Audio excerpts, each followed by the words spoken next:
longer than that, Brian. Thank you. Today marks 101 years since the Titanic sank. This somber anniversary comes at a time of trouble for the cruise industry.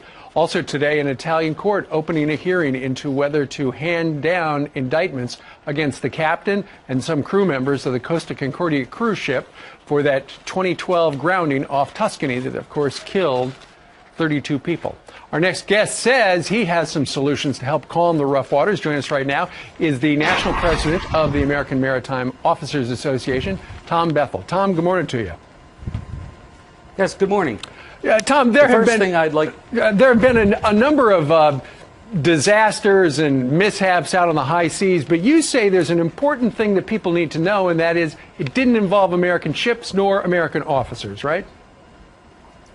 Yes, the first thing I'd like to point out is that none of these recent incidents involved an American flag ship, and none of these incidents involved an American officer. American officers are the best trained officers in the world, and they are the only officers, unlike their counterparts, that are licensed by the U.S. Coast Guard. I'm standing right here now on American Maritime Officers' 360-degree full mission simulator located in Dania Beach, Florida. And right over my shoulder here is a simulated image of the very busy New York port. It looks very familiar. So for people who are interested in going into the maritime industry, what you do is you go there at the American Maritime Officers Organization and you get hands-on experience, not only with real ships, but with the simulator, right? That's correct. But what I'd like to point out is that American officers, despite being the best trained, are not being given an opportunity to get jobs on these passenger vessels. Well, who are they hiring? I know, the big companies we've been talking about, Carnival and stuff like that, they're based in the United States. Conventional wisdom would be, if you take off from Miami, you figure, well, it's an American crew, right? You would think that. But American officers are not being given an opportunity because they are being undercut by foreign flag officers who are simply willing to work for less. American officers simply want a fair wage, a just pension, and benefits. So they're the best trained officers in the world. And a lot of the recent problems that have occurred were engine room problems aboard these vessels.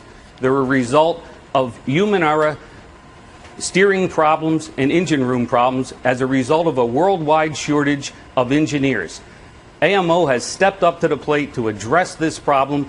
We've initiated a program whereby we're going around the country looking for high school graduates that meet the qualifications. We're going to educate them, we're going to train them, and we're going to offer them opportunities in this industry at a starting pay of $100,000. If I can leave you with one thought, it's that American passengers taking cruises today, I believe, would feel a lot more comfortable and a hell of a lot safer if they knew they had American officers manning the bridge and engine room of the vessels. I think you're exactly right. Well, you've detailed a great career if people are interested in it, but for people who are thinking about taking a cruise, they are safe, aren't they?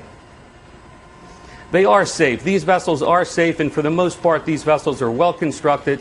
They have excellent navigation equipment on board them, but they would be a lot safer if they had American officers on the bridge and in the engine room. And we hope to launch this program later this month on Maritime Day. Very nice. All right. Thomas Bethel, the national president of the American Maritime Officers Organization down in Florida. Sir, thank you very much for joining us from the bridge of the simulator today. Thank you. That's cool.